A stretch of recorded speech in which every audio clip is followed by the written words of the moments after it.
So today we are here for the test of the RTX 5070, the fourth card in the RTX 50 series. Yeah, it's already the fourth one.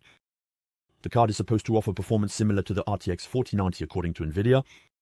Is that the case? Spoiler, obviously, and unfortunately not, since the 5080 doesn't even manage that. But let's see how it performs. Despite everything, let's get started.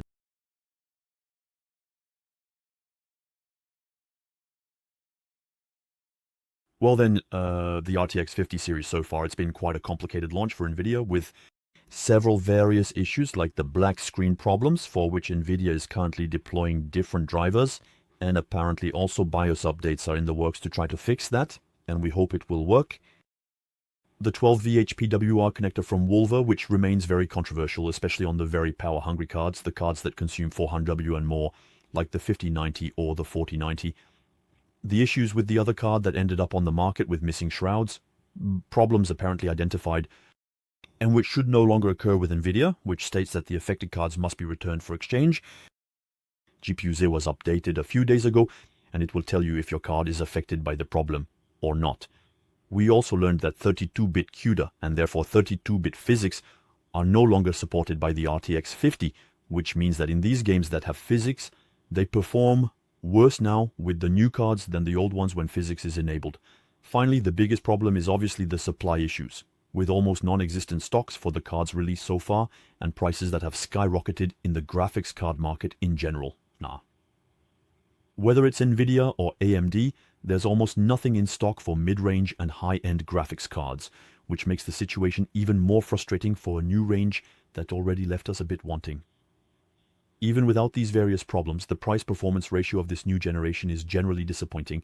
The 5090 is the card that progresses the most with 25-30% more performance and more VRAM than the 4090, but its base price has also increased in the same proportions, as well as its power consumption, making the generational gain almost linear. However, it's a card without competition, it's ultra high-end, and despite the current outrageous prices, the little stock available is being snapped up at exorbitant prices. The 5080, which is not a bad card in itself, but only offers between 10 and 15% more performance compared to the 4080 Super for the same price as the latter. So, even though, yes, I know the official prices are currently fictitious, but even at the normal price, we are left with a generational gain that is really too modest.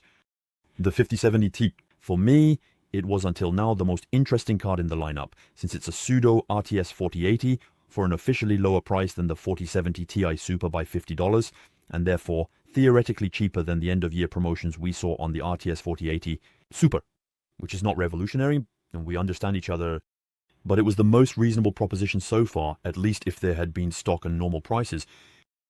Which means that, well, the RTX 5070 arrives in a rather peculiar climate, especially since AMD announced its new generation a few days ago, and it is being released right after the RTX 5070.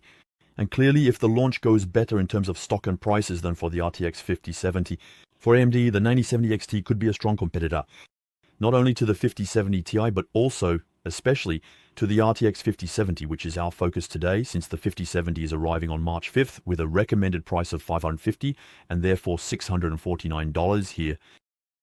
And it's true that during the announcement of the RTX 50 at CES, the good news, I would say, regarding the 70 series, it was the official price drop of $50 compared to the previous generation.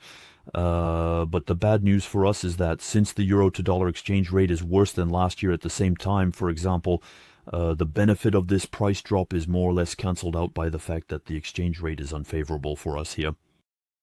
As a result, $650 for the 5070 is roughly the price at which we found the 4110 Super in 2024, and we even saw it quite regularly around $600, or even $580 with certain promotions. So what do we get for the same price as the 4110 Super? Well, as we will see next, unfortunately not much. The chip that equips the 5070 is the GB205, which is the third chip we see being used for the Blackwell architecture, and it is also manufactured on TSMC's 4N process, and it's a more compact chip than the 8104, which equipped the 4070, 4010 Super and 4070 Ti of the previous generation. Since we are looking at a chip of 263 mWh for the GB205 compared to 294 for the 8104, and also with fewer transistors, so 31.1 billion compared to 35.8. And in terms of specs, if we compare it to the RTX 4070 Super, it had 7168 CUDA cores compared to 6144 for the 5070. 192 tensor cores and 48 new generation RT cores for the 5070 compared to 224 tensor cores and 56 RT cores for the 4070 Super. Now, regarding the GPU frequencies, I take the average frequencies that I observe in games. Since the official spec sheet frequencies, I would say, don't mean much most of the time. And yeah, I know that's a lot of times using the word frequency in the same sentence. So we have an average of 2764 MHz for the 4070 Super compared to 2810 for the 5070, where it's not a significant difference for the memory subsystem. Both cards feature a 192-bit memory bus and thus 12 GB of VRAM, with GDDR7 at 28 gigabits per second for the 5070 compared to GDDR6X at 21 gigabits per second for the 4070 Super, resulting in a bandwidth of 772 gigabits per second for the 5070 compared to 504.2 for the 4070 Super. That's still a 33% increase. At this level, and regarding the level 2 cache, both cards have 48 megabytes. However, in terms of power consumption, the 5070 has a TGP of 250 watts, whereas the 4070 Super is at 220 watts. So, in terms of specs, it's true that it leaves one quite puzzled. Since for the 5070 we have 14% fewer calculations, but we have 33% more bandwidth and an increase in power consumption as well. So it's true that it's quite a different balance from what the 4110 Super offered. Also noteworthy in terms of encoders-decoders, unlike the high-end model for the 5110, here we have only one latest generation encoder and decoder, still with support for chroma sampling 422, which will be sufficient for most users. However, it's true that for video creators, it might not necessarily be the most optimal card, depending on the software you will use. Dual encoders or decoders can be a big advantage depending on your usage, and the question we ask ourselves now is where this 5070 will stand given its specs. Well, to see that, we have for today's test the Nvidia RTX 5070 Founders Edition. And well, as far as the look and all that, I find it very nice. It's essentially the same design as the 5080 and 5090 Founders Edition, but smaller, and it gives it a rather cute appearance. It's well finished, it's quite neat. And in terms of size, it's the same as the RTX 4070 Super 1010 or 4100 T Founders Edition, which was already the same size as the RTX 3070 and 3060 T Founders Edition. 24.5 cm in length, 9.8 in width, and a dual slot format for thickness. And it weighs 1.1 kg on the scale. However, even though on the back of the card, as we see here, there are two ventilation grills, it is not a dual float-through design, like on the 5090 and 5080 with the small PCB in the middle. Here, we have a more classic design, with the PCB taking up a good portion of half the card. And so, as a result, there is only one flow-through on the right side of the card, like in previous generations. However, it's true that on the RTX 4000, we had a fan at the back and a fan at the front. Here, both fans are at the front, like on the 3000 series.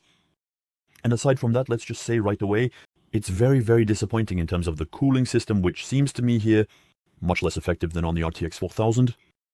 The card is noisy because, as you can see here, it even surpasses the GTX 1080 Ti Founders Edition, and its blower, it blows a lot, too much. The temperatures are not incredible either, as on average in gaming, the card reaches 7190 degrees Celsius on the core, and the VRAM goes up to around 75 degrees Celsius. Nothing problematic in terms of temperatures, but it doesn't leave much room for the fan curve either. If we want to make the card less noisy, so it's a shame. The RTX 4070 and 4070 Super Founders Edition were quite acceptable in terms of noise, so this is still a regression in that regard. Certainly, the card consumes a little more than the 4070 Super, but I really think here that it's more of a design issue that is just less efficient than the previous one in terms of cooling. For video outputs, however, it's the classic 3 DisplayPort 2.1b and one HDMI 2.1b done as well. And for the power supply, we find the 12V 2A6 connector. And we also find the new adapter, longer and flexible with 2 branches for 2.8 pin here. And now that the introductions are done, let's go see the performance of the newcomer. We are sticking to the same testing protocol as for the other RTX 50s from the past few weeks, with a bit more detail if you're interested in the video description. And even though we will mainly focus on the results, gaming in 1440p, tests were also conducted in 1480p, 3440, 1440, and 4K, as well as ray tracing and path tracing performance in 1440p, and 4K only, with upscaling and quality mode enabled by default. Otherwise, it would just be unplayable on most cards anyway. And you can find all the performance slides in an additional video linked in the first line of the video description. And it's also available as a file format for the members of the channel's Ko-fi page. And as always, we will start with the performance of DLSS 4 and the multi-FrameGen to see how it performs on this new chip. And on a Llano 2, the tests are now done in 1440p and no longer in 4K. As with the 5070 Ti and above, and we see that here, natively, with ray tracing enabled, the 5070 reaches an average of 35 FPS, and by enabling DLSS 3 quality upscaling, we reach an average of 60 FPS with latency decreasing accordingly. And we see that the new transformer model for DLSS 4 upscaling is more demanding than the old one, as we reach an average of 56 FPS and latency slightly increases. For frame generation, the old algorithm is also slightly lighter by a few percent, and the latency behavior is quite similar for both techniques.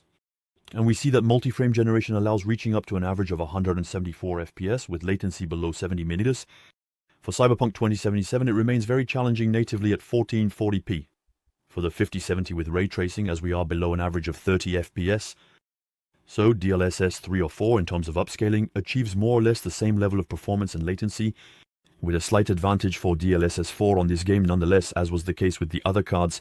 But it's true that we are not initially in very favorable conditions to activate frame generation, since ideally we would want to have an average of 60 FPS.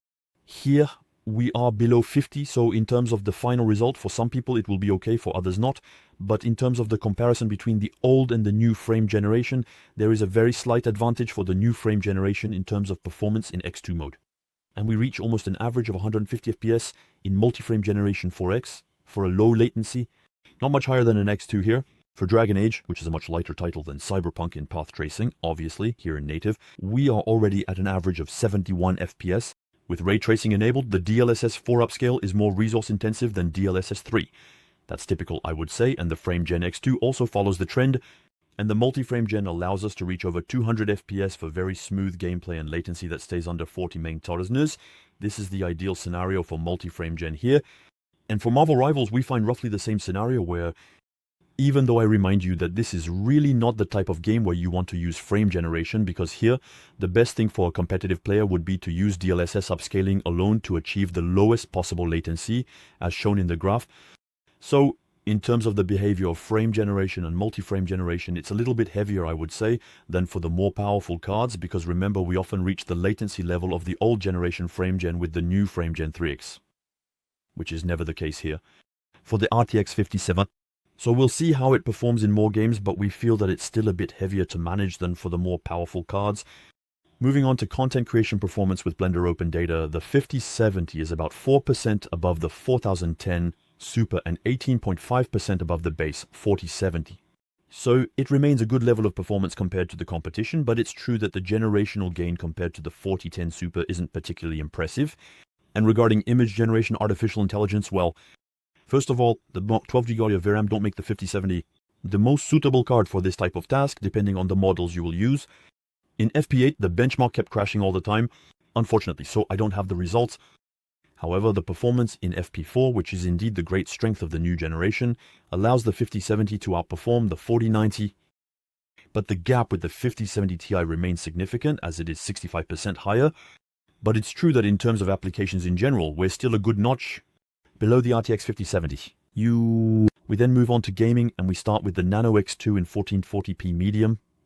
I remind you that there are only 3 graphic presets in the title, and we see that here the 5070 reaches a performance level almost identical to the 4070 Super, and 14% better than the base 4070 in low ray tracing, which is the only mode without path tracing in the title. Well, it's the same pattern. The 5070 reaches the same level as the 4070 Super, and the 7900 GRE is quite close as well in this scenario. In path tracing, well, here too, it's almost a tie with the 4110 Super. The 7900 GRE, however, drops much more, unsurprisingly, and a small 13% improvement compared to the base 4110. On the other hand, we find a 2x improvement compared to the 2080 Ti, which is at a performance level equivalent to a quarter of the RTX 3070 type. For Black Meat Wukong, the Samia 70 does better, as it comes just behind the 4010 Ti Super, so that's not bad. And it's a game where the RTX 50 generally performs quite well, but the 4010 Super is not very far behind either, 66 FPS compared to 70. It's roughly the same gaming experience.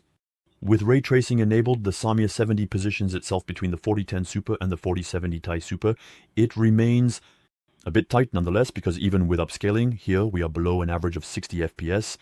A more traditional game, Call of Duty Black Ops 6, the 5070, once again ends up in the same range, as it is almost tied with the 4070 Super. However, we are slightly behind with only an 11% difference compared to the 4070. It remains a title that generally performs better on AMD cards overall. For Cyberpunk 2077, the 5070 comes close to the 4070 Ti Super here and is 7% above the 4070 Super, 20% not better than the 4070. So here, it's not going too badly. However, in Ultra Ray Tracing, the 5070 loses ground and even finishes behind the 4070 Super, which is quite disappointing. We expected better in terms of ray tracing for the new generation, and in pissed racing, it's sadly not really better. Since we're still below the 4070 Super and the 4070 is just barely behind, we had already seen with the other cards in the range that it wasn't great for the new generation.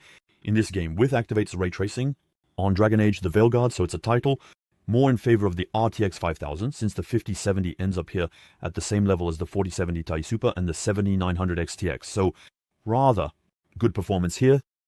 With ray tracing, it's not bad either, even though the 5070 positions itself just above the 4070 Super, with a gap of about 20% compared to the base 4070, and we're not that far from a twofold increase here again. On cards like the RTX 2080 Ti, games a little more, old school Final Fantasy Patotti, so we are still around the performance of the 4110 Super and 21% better compared to the classic 4070. On Final Fantasy 16s, we find ourselves once again almost tied with the 4070 Super and the 7900 GRE, and a modest 14% better than the 4070. For Flight Simulator 2024, we fall below the 4070 Super, but overall, the same gaming experience and the 7900 GRE performs a little better on this title, and a gap of less than 15% compared to the 4070. For Ghost of Tsushima, it's a game that favors AMD cards, which allows the 7900 GRE to be slightly above here. The 5070 narrowly overtakes the 4070 Super, and is often about 15% better compared to the 4070. God of War Ragnarok is more in favor of Nvidia, with the 4070 Super and 5070 leading the 7900 GRE, which ends up against the 4070. Horizon Forbidden West, well, it's more or less the same scenario. The 5070 finishes just ahead of the 4070 Super and the 7900 GRE, almost tied with the 4070. So on Indiana Jones, since retreading is active by default, it obviously benefits the GeForce more than the Radeon, but the game doesn't run too badly, even without needing upscaling. And it's another scenario where the RTX 5070 outperforms the 4070 Super more than in most other games. The 7900 GRE doesn't do too badly, finishing opposite the 4070. For Marvel Rebels, then, no surprise, the 5070 and 4070 Super are still neck and neck. The 7900 GRE finishes here again, closer to the base 4070, and we know that it's a game that generally benefits Nvidia cards more. For Ratchet & Clank Rift Apart, then it's not a title where the RTX 50 shined. The 4070 Super finishes here, well, slightly above the 5070, and there's only an 11% gap compared to the 4070. And with ray tracing enabled, well, no upheaval. The ranking is generally the same for the cards that interest us today. On its remake lens, the 5070 does not fare too badly here, coming in a few percent above the 4010 Super, and a 20% gap over the 4070 and the 7900 GRE. And with ray tracing enabled, the 5070 is still very slightly ahead of the 4010 Super. But it's quite insignificant. The 4010 is not that far behind either. On the other hand, the 7900 GRE loses ground, as often happens with their ray tracing. And finally, we end with Star Wars Outlaws, and here I'm going to surprise you. But it's a tie between the 4010 Super and the 5070, with about a 15% difference on the base 4010, and with ray tracing enabled, then it's not really usable, and as we had already seen, it's not a scenario that favors the RTX R50, whereas heavy ray tracing loads are generally where we would expect to see significant gains compared to the previous generation C. But, well, that's not the case, since the 5070 ends up almost at the same level as the 4070. Here, it's not impressive.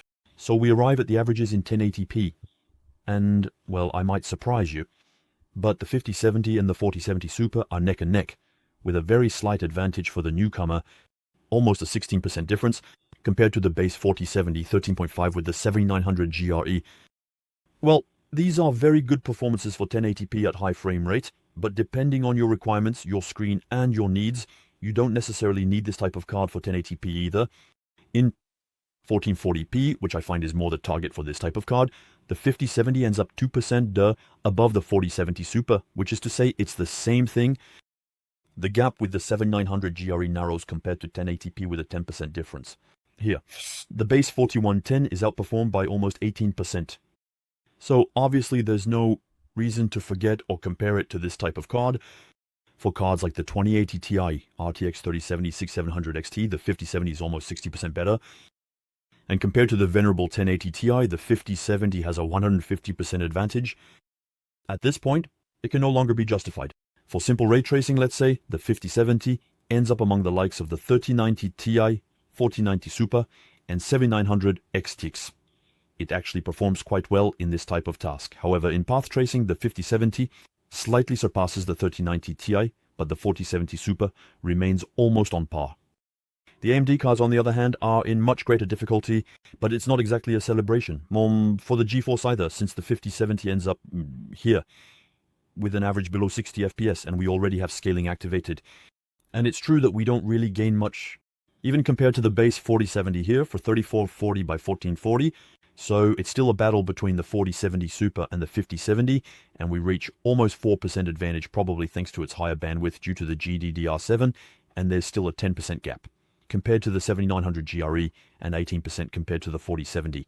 In 4K now, obviously the 5070 isn't exactly comfortable since it falls below an average of 60 FPS in the games of the panel, but with a bit of scaling, it would make things much more usable, especially with the DLSS 4 upscaling, which now in performance mode is more or less equivalent to the old DLSS 3 in quality mode. But it's true that the gap with the 4110 Super remains really marginal, even if we reach 5.5% advantage now, which probably means that the 4070 was more bandwidth limited than raw power limited. Let's say an 11.5% gap with the 7900 GRE and 21% with the 4070. And it's true that we're not that far behind from the 4070 Ti Super, which makes it even more frustrating that the card only has 12GB of VRAM. And for ray tracing, clearly it's still challenging and doesn't perform better than the 4070 Super. More emphasis on upscaling than quality mode will be needed for it to be truly usable. And obviously in path tracing, well, it's even worse since the 770 drops below 30 FPS with quality upscaling enabled, which is on par with the 4110 Super. Once again, well, it will be unusable, even by pushing a bit more on the upscaling. Here, these are conditions too complicated for this type of card. Let's move on to energy efficiency with performance per watt. Well, it's rather disappointing. Since, as we've seen throughout the test, the 5070 and 4070 Super are neck and neck in terms of performance, but the 5070 has a TGP that is 30 watts higher compared to the 4070 Super, which consumes 216 watts on average, whereas the 5070 is at 238, which means that the 5070 ends up at the same level of energy efficiency as the 5090 in 1440p. So there's not a huge gap compared to the 4010 Super, but well, the fact is that it's less efficient than the previous generation. Here, it's not pleasing. And in 4K, no miracle either, the 4010 Super still consumes about 20W less than the 5070, making it the least efficient RTX 50 in 4K. Regarding overclocking and undervolting, well, 11% potential gain here. In this game, by pushing the power limit to 110% and adding 400 MHz to the core and the VRAM to the maximum possible, well, it's not bad. We increase the console, I would say only 10W for 10% performance. Moreover, can all cards do the same? I have no idea, but clearly whether it's the 5080, the 5070 Ti, and now the 5070, we see that there's a little more room for overclocking compared to the previous generation, and that, could be worth testing to see what your card can handle. And like most other RTX 50 series, it's true that here, lowering the power limit to 80 hardly impacts performance and allows for a 15W gain here. And by staying at 80% power limit and applying the same overclock as at 110% power limit, we still have better performance than stock while consuming less. So this RTX 5070 in the end, well, as we saw in terms of performance, it's really just a 4070 Super version 2 at the same price as the 4070 Super. And as a result, it's inevitably disappointing. We don't really have any gain in raster or ray tracing, and the power consumption is even slightly higher. And I find that it's the weakest card of the new range so far. We're looking at almost zero gain. Generational. The only additional thing we have here is the multi-frame gen and an update in terms of the encoder, and a possible potential in everything that is neural shaders and all that could perhaps benefit the RTX 50 compared to the RTX 40, but we don't know to what extent or when. And regarding the lifespan of the card, nothing tells us that games will take advantage of it or that many will benefit from it. Did we see this with the RTX 2000? Well, yes, over time they widened the gap with the GTX 1000, but we don't know, I would say, if we will have more gains or fewer gains than what happened with those cards. And it's true that for the RTX 50, we're still waiting for at least one game that would show us the potential of these new technologies as well. So, Nvidia also compares the 5070 much more with the base 4070, and obviously it makes sense. It's a much more favorable comparison as we're looking at nearly a 20% difference for a card that is released $50 below the 4070 at its launch. But that would overlook, I would say, the fact that the 4070 had unofficially dropped by about 50, I would say 6 months after its release, to compete with the 7800 XT. And that the 4110 Super has been around for over a year, and in terms of price we've seen it, cheaper than the 5070 will be at its release on numerous occasions during 2024. So, the new card here doesn't change anything at all. The lines and the multi-frame gen has too many weaknesses to justify this level of pricing on its own. If we take the example of Cyberpunk with path tracing in 1440p, given the very, very limited base performance, even with upscaling, it's not really better in the end than with the 4010 Super. We're below an average of 50 FPS with DLSS.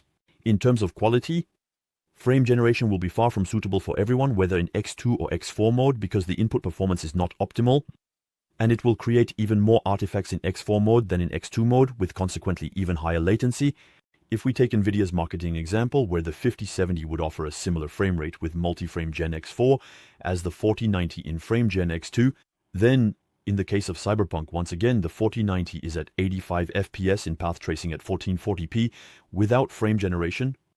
So, the 140-150 FPS that the 4090 would have in frame Gen X2 will be both cleaner in image and with lower latency than the 150 FPS of the 5070 in frame Gen X4. The experience will not be equivalent at all between the two cards, even though they have a similar frame rate displayed. Multi-frame gen and frame gen in general, well, it's interesting, but it is not the magic solution to multiply performance in all situations, as long as the flaws of the technology are not corrected. That might happen one day, but we're not there yet. And as we know, since it arrived, frame generation or multi-frame generation is not the same as normal performance. Normal. And if at least the 7070 had 16GB of VRAM, it could have helped justify its price and overall perception. But 12GB of RAM for a card released in 2025 for $650 is insufficient.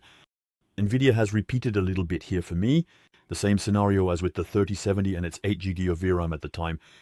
So of course at present 12GB of VRAM in 1440p is manageable, but there are only a few titles with all settings maxed out. That would pose a real problem, and those games in any case won't run very well on the 3070. VRAM or no VRAM, but it would have still been a marker of evolution compared to the previous generation, whereas here we are really at a complete standstill. And that's the biggest problem for the 5070, the value for money in terms of performance. There's nothing. And even with the 5090, there was, I would say, a linear performance to price ratio, but at least we had more VRAM than the 4090. The 5080 offered 10-15% more performance at the same announced price as the 4080 Super. The 5070 Ti is the same. In theory, it costs 6% less than the 4070 Ti Super, while delivering 15-20% more performance. Here, we have two, with 4% more performance for the same price, no additional VRAM, or it is truly generational. It's not that the card is bad. You can play with this type of card in 1440p under excellent conditions, but to me, logically, this 5070 should be the 5060 Ti. Or it should have cost $500 at most, and even at that price it wouldn't have been the card of the century. It would have just been more in line with the rest of the RTX range. 50. Because here I would even, as it stands, the 5070 stands out a little compared to the other three, and the worst part, in quotes, is that all the rumors about the stock for the RTX 5070 are going in the same direction as the other cards that have been released so far, meaning it will be largely insufficient. This would likely mean a price much higher than the recommended $650, which makes this type of card even less appealing at the moment, even though I don't think scalpers will rush for this card. And I find that the arrival of AMD's new cards makes the situation even more complicated. For the RTX 5070, since the 9070 XT, which is normally only $50 more expensive, should offer a level of raster performance similar to the 5070 Ti, so a good 20% above the 5070, and in ray tracing. In the end, it could be quite close to the 5070 on average. And with 16GB of VRAM, So, of course, some will prefer to stay with Nvidia for the brand's ecosystem, whether it's for certain very specific tasks in applications or for certain features that are important to them. Since even if AMD seems to want to catch up on software features, Nvidia should maintain the lead in image quality for upscaling. The multi-frame drain remains a plus to have available, despite its weaknesses. The performance in ray tracing should also remain better for GeForce, especially in path tracing, and ray reconstruction still has no equivalent at AMD either. Regarding the encoder, we'll see if AMD catches up with the bitrate for streaming use, but still no parity with certain visual chain tools like RTX Broadcast, RTX HDR, and also more title support for DLSS 4 right from the start compared to FSR 4. And for competitive games, it's true that Reflex is also much more widespread than Anti-Lag 2 so far. So yes, GeForce should maintain a more complete package and brand image with the general public. It always allows for asking a higher price compared to the competition, but for many players as well, if AMD makes up for a good part of their small delays, it's true that the 9070 XT offer for $50 more will certainly be more tempting for a lot of people. So, yes, as much as in the previous generation, at its release, the 4070 was okay. In the context of its release, the 4070 Super. It was more of a refresh, but it's true that releasing almost the same card a year later at the same price is simply not enough for a new generation. Yes, if I had the choice between a 4110 Super and a 5070 at the same price, the 5070 is better, but even for those who want to upgrade, if the 4110 Super didn't appeal to them a few months ago, the 5070 won't really tempt them much more. And unfortunately, it also makes me a little worried, the worst for the RTX 5060, which is supposed to arrive a little later. Nevertheless, I'm still curious to see how the launch for the 5070 will go, the state of stock, demand, and prices in stores. But I have little doubt that the small launch stock will be depleted, given the shortage of cards. At the moment, I still recommend waiting for the tests of the RX 9070 XT and 9270, which should arrive tomorrow. If we miss the rumors, since outside of that, being certain that you don't want AMD cards and absolutely want the 5070, and trying to grab a model at MSRP, tomorrow. There's no big reason not to wait to see what the competition will offer just a day later. But if the 5070 is the card you want to buy tomorrow, be ready at 3 p.m. sharp. Also keep an eye on online stores like MSI's, for example, since during the launch of the 570 STI, that's where we found the most models at the base price. It was the Ventus, which wasn't incredible, but at least it was the normal price, let's say. And there were many more available than in most other online stores. And if we follow the same pattern as for the others, RTX 50, if you missed, I would say the cards at launch, it's often at PC Componentes or the PNY store on Amazon, where you can sometimes find a little bit of stock at prices less outrageous than elsewhere. I wanted to include in the video description, but keep in mind that when there's a restock, it generally sells out in a few minutes. And then, well, that's all from me for today, and I hope you enjoyed this test. So, as always, if you liked the video, the annoying YouTube stuff, it's silly, but it really helps the channel's Amazon page for examples of typical conflicts and current graphic cases. That also helps me a lot, so to grasp. And a big shout out to the YouTube and Ko-fi support members of the channel for their contribution to the survival of the channel, and thank you all once again. And we'll see each other very soon for more videos. Sending you kisses. See you next time. Bye.